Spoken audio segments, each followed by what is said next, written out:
So before we start, does anybody have any questions from what we've talked about earlier? It's not quite 2 o'clock, so wait a few minutes.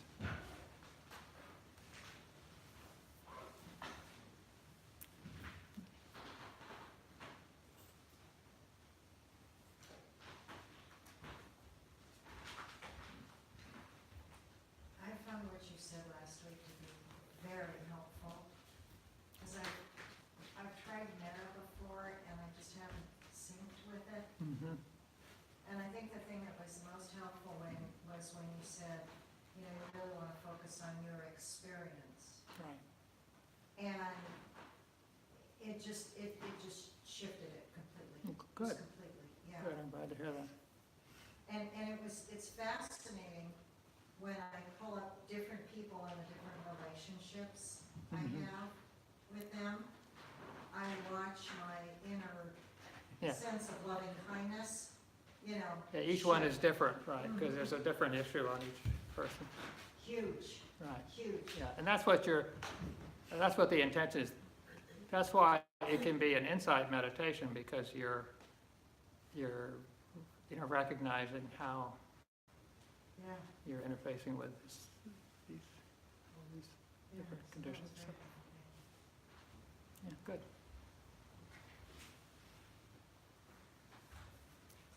Okay, so we can get started. Good afternoon. Welcome back. Today I'm going to do kind of a recap. This is week 5 since I restarted, so I'm going to sort of recap what we did in the first 4 weeks and go over the meditation processes that we've talked about, the practices we've talked about, and sort of break them up into phases so we can understand what each part of the meditation is really doing. So I'm going to start with, normally when we do meditation here, I ask you to find your meditation posture. And it's always very important to relax, but also be alert. So you have to find the way to achieve that balance. And some people find that hard. Either you get too stiff or too relaxed and you don't have the alertness. So that's the first step. And then I ask you to do what we call shifting from thinking to sensing, where you're moving out of your mind, moving out of your thinking mind into your sensations, like your body sensations, the sounds, the temperature in the room. You can feel the sensation of your body touching wherever you're sitting. And this brings you into the present. So this is sort of that first entry into the meditation, and you should always go through this in a very easygoing and relaxed way. Don't hurry into it. Just settle into the meditation and achieve that feeling where you're relaxed but alert. So then I normally tell you to go to the next stage, which is where you bring your focus to your breath. Now when you're bringing your focus to your breath, you're closing down your attention from what it was, a completely open attention. You were just seeing whatever came and went. And when you have that open attention, you're kind of creating space. It's just opening things up. But now we're going to try to achieve some level of concentration.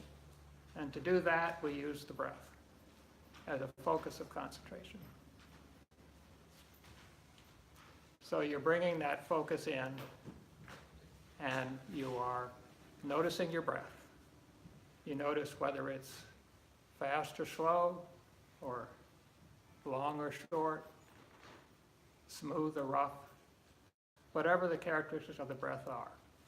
And then you find some place where it's comfortable to watch the breath. For some people, it might be the upper lip, just under your nostrils.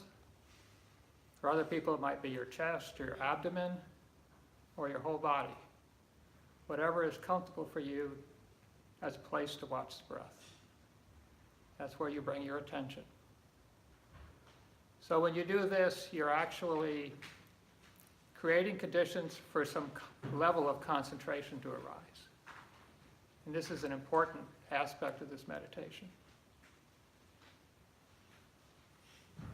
So as you do this, and as that concentration arises, things kind of quiet down normally.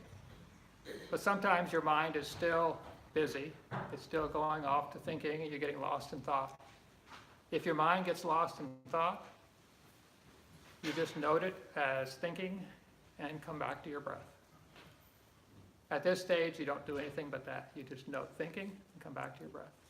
Or if there's a loud noise, you can note hearing and go back to your breath.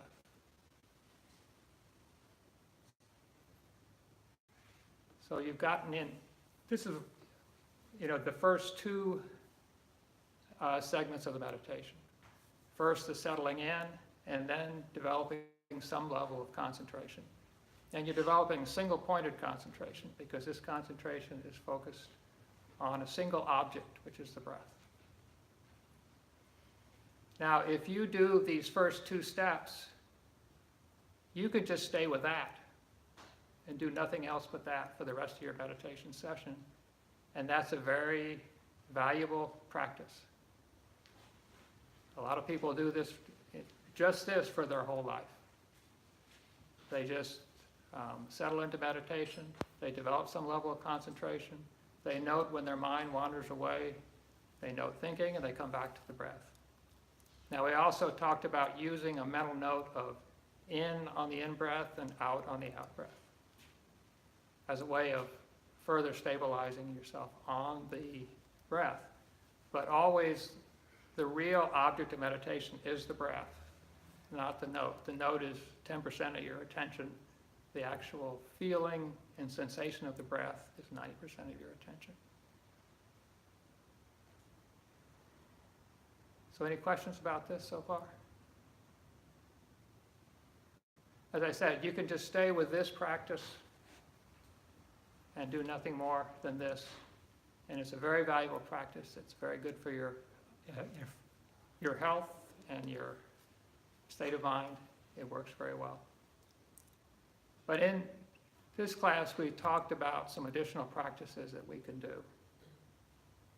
So the next one that I talked about was if you have a persistent thought or persistent energy that comes up in your meditation, you can momentarily drop the breath and bring your attention to that specific object of meditation. So this becomes your object of meditation. So in the first instance, we were talking about single-pointed concentration with the object of meditation as your breath. In the second case, we're talking about what we call momentary concentration, where you have your concentration on your breath, but then you can move that concentration to a different object and really focus on that new object for a period of time. You investigate that object, and then you bring your attention back to your breath.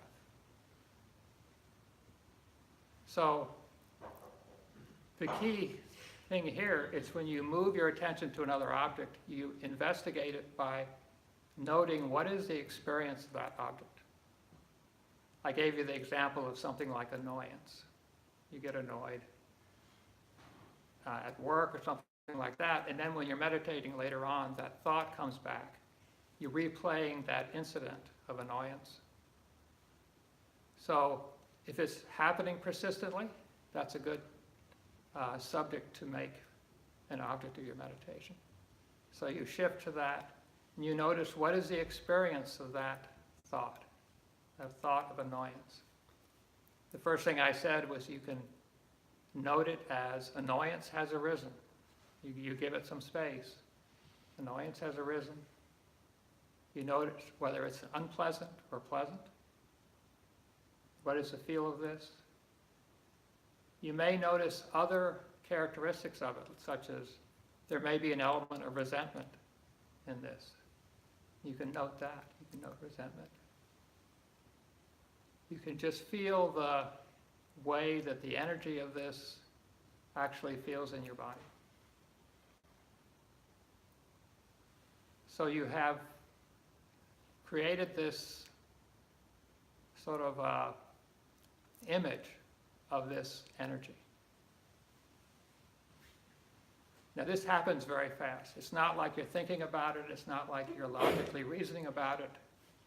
This is just the experience of this energy. And when you have experienced it, it may shift.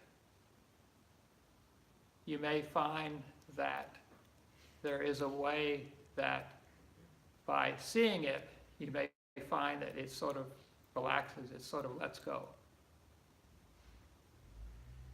And that level of renunciation that we talked about, where you feel your grip opening up, happens through the seeing of this energy, this thought. And we talked about the 3 marks of existence: impermanence, unsatisfactoriness, and not self. And those 3 marks are present in this experience. And the bottom line for this meditation is seeing those 3 marks of existence in this experience. So any question about that? Has anyone had this sensation? Have anyone seen this sort of thing happen in their meditation?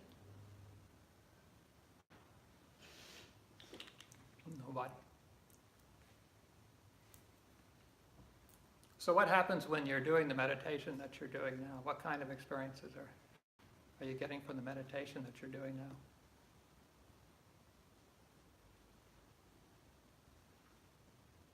Nobody's talking to me. While you're sitting in meditation, these thoughts come up, you notice them.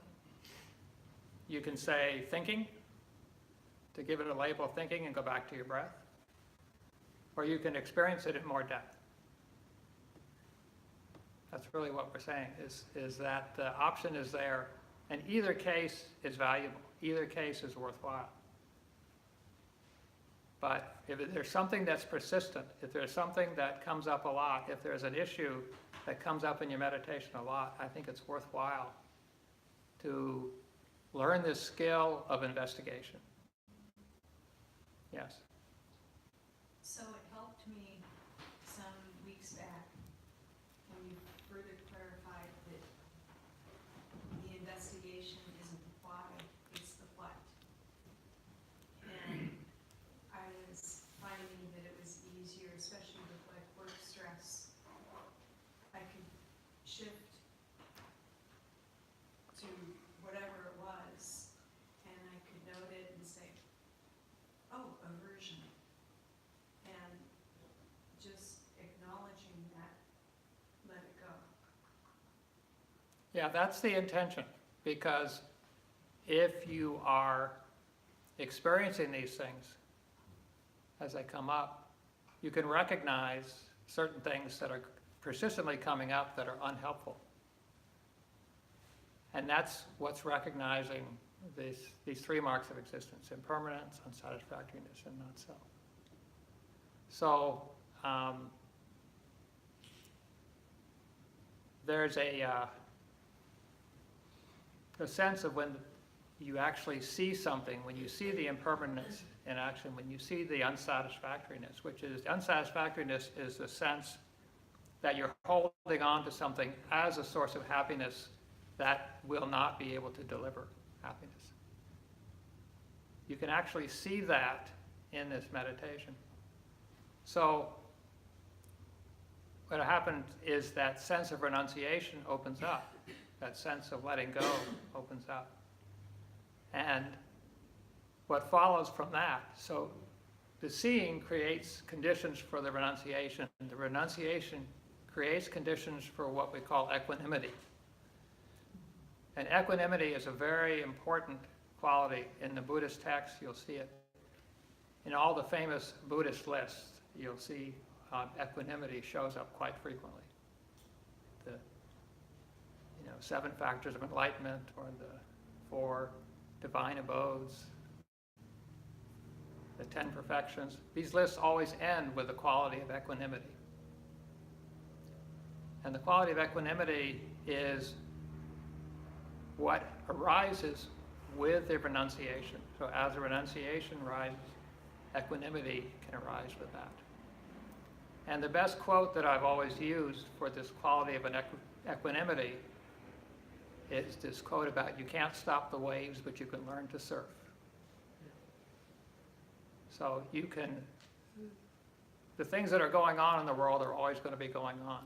Whatever happens at work is going to continue to happen. Whatever happens in your relationships or all these things that you're dealing with in life, they're going to happen. But you can develop a sense of inner strength, a sense of stability, a sense of steadiness, which comes from seeing. There's a saying about if you see with wisdom, you can turn away from suffering. So it's the seeing with wisdom allows you to turn away. And it's the seeing of these characteristics, these three marks of existence, in these things that are going on in your mind. That is the seeing that they're talking about, the seeing that turns away from suffering.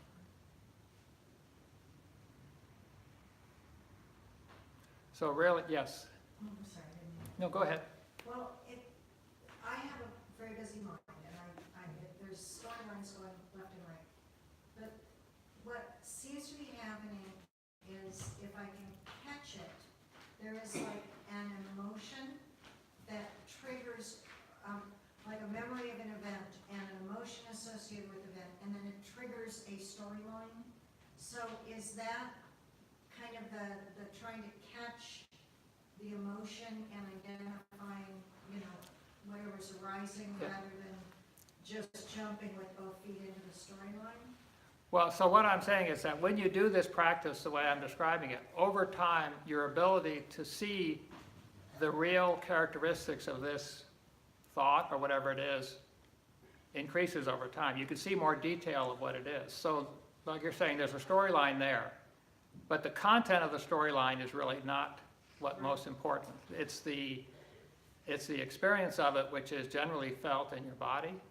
If this storyline causes your body to tighten up, you feel more wired or you feel more tense with this storyline. If it feels unpleasant, you note the unpleasant sensation. So in your noting, you're going, you can give this storyline a name, like it might be worry. Mm-hmm. And there's a persistent storyline that really involves worry that keeps coming up. Right. So you note it worrying, worrying, worrying. You can note the unpleasant sensation that's associated with the worry. You can note the sense of how you're trying to hold on to something. Because it comes back to a wanting. It always comes back to a wanting, either a wanting to get rid of something or a wanting to hold on to something. So as you gradually get skill with this practice, you can see these things come up. And as you see this, you recognize it's unskillful, you recognize it's not leading to, it's this old thing about, you're seeking happiness by arranging the world to be the way you want it to be. Sensation. So it's all a matter of just staying with it, and as I say, over time your ability to see more and more detail of this process improves. But so it was a process we went through. We settled into the meditation. We established some level of concentration. And then we used that level of concentration to do this kind of investigation. So I talked about equanimity. There's one thing I want to say whenever I talk about equanimity. There's a distinction I always want to make, and that is sometimes people confuse equanimity with indifference. And it's definitely not the same thing. So indifference is where you kind of wall yourself off from something, you kind of shut down or contract to avoid something. With equanimity, it's actually an opening up. You're actually deepening your connection with things through equanimity, but you're doing it in a way that has more wisdom. So there's joy, there's a lightness, there's an ease with equanimity that is definitely not there with indifference. So it's easy, once you know what to look for, it's easy to tell the difference. Because people can always say, well, I'm just getting detached, and so now I'm okay because I've shut off everything. And that doesn't work, that doesn't fix anything. But equanimity creates a much more helpful state of mind to deal with all the things in your life. This idea of learning to surf, the idea of the 8 worldly winds, they're, instead of tossing you around so much, you develop some stability so that they don't toss you around so much. Any questions about that? Okay, so I talked about, one other aspect of meditation in here, which was the metta meditation that we did last week. So, of these 4 phases I was talking about, the first phase was the settling in. The second is establishing your anchor on the breath. You're noting in and out with breath. If a thought comes up, you just note thinking and go back to your breath. So you establish that level of concentration. The third step was, I say you can open things up to this investigation. And the fourth one is this metta meditation where you actually are creating conditions for a particular skillful state of mind to arise. In this case last week we did metta. We were doing phrases which were intended to create metta, the skillful state of mind metta, and allow that to arise. And we were doing a practice that allows you to experience what metta feels like, going through the different stages of metta. And you can do that same kind of process for any skillful. So for example, if you were doing something like an investigation, you were investigating annoyance, and you recognize a mind state of resentment coming up, one thing you could do is you could shift into a forgiveness meditation at that point, if that's what's needed at that point. So you can mix and match these last 2 kinds of meditation I'm talking about, the metta meditation or the creating conditions for a skillful state of mind to arise. And this investigation meditation, you can do whatever is needed at any particular time. So, like I say, you go through the first 4 steps, you've created some concentration. Maybe you want to just stay with that, so you can just stay with that concentration. Maybe you want to do the investigation, you can do that. Or maybe you find today what's really needed is some metta meditation. So you just go directly into the metta meditation and do that. Whatever works for you at any particular time. Everything will be different. Every day when you sit down, it could be different.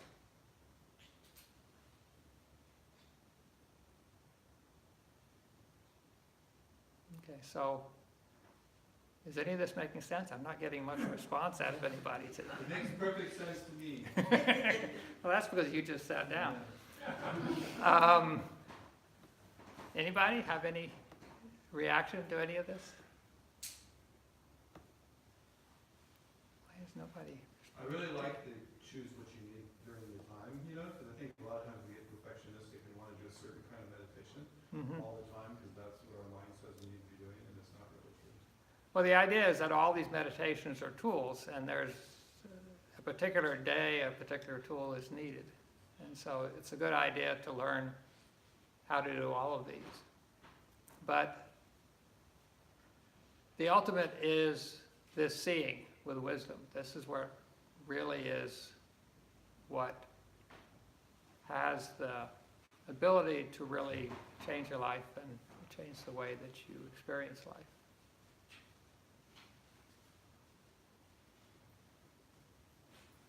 Okay.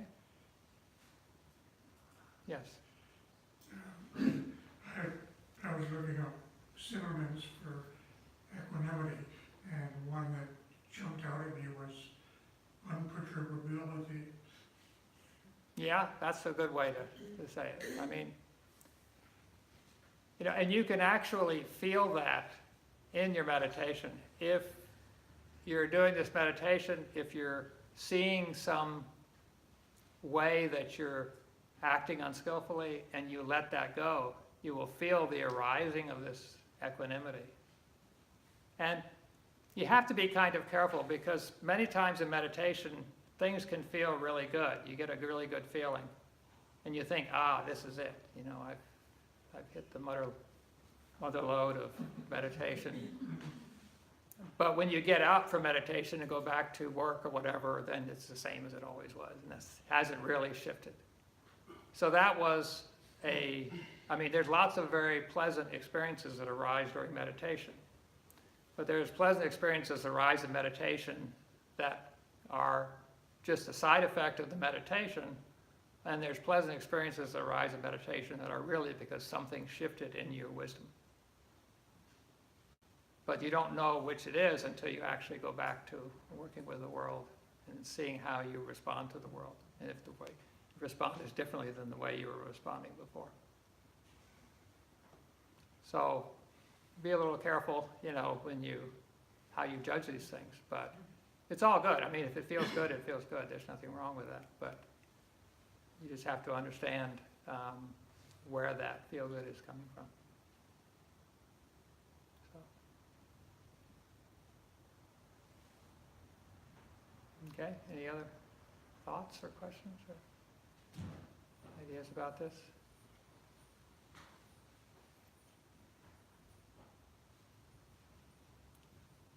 Have you found it difficult to, when I'm talking about doing this investigation, has anyone tried to do this and found it to be difficult, or found it to be, is there an obstacle to doing that we can identify? I found that when I'm investigating work anxiety and I'm actually kind of seeing that things that I hadn't seen before, that it makes me uncomfortable, because it's like, I'm seeing them. And it's like, okay, now it's like decision time, where before it was be just comfortable, just to be comfortable, and the uncomfortableness went, oh, this is so stressful. But now it's like, okay, it's not actually things that are at work that are triggering, or that are the real stressors. It's things that are inside of me from past experiences through my whole life that are being triggered by work. And so it's like, I'm not looking at work anymore. I'm going, how do I fix these things inside of me? So it's the realization that Right. it's working for me. And it's always that question of what it is that you're holding on to at this particular, that causes this particular feeling to arise. And it's, you know, sometimes you can see it, sometimes you can't. It's not, but you just have to keep working with it. And eventually things do start to show up. You recognize certain things happening.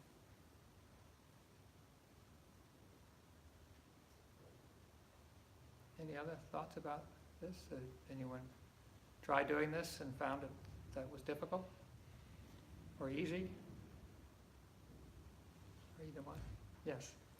One repetitive thought that I've been having is, into my meditation, I'll have a very strong urge to get up and leave and just be done because I'm over it. So then I try and investigate that thought, but then it feels like a fight almost, because I have an opinion that I shouldn't have that thought. Like, I should sit down and continue my meditation, but the urge is telling me to get up. So I end up most of the time just kind of saying, just ending my meditation. Okay, so kind of. when this thought comes up, you know, I want to get up, I want to end the meditation.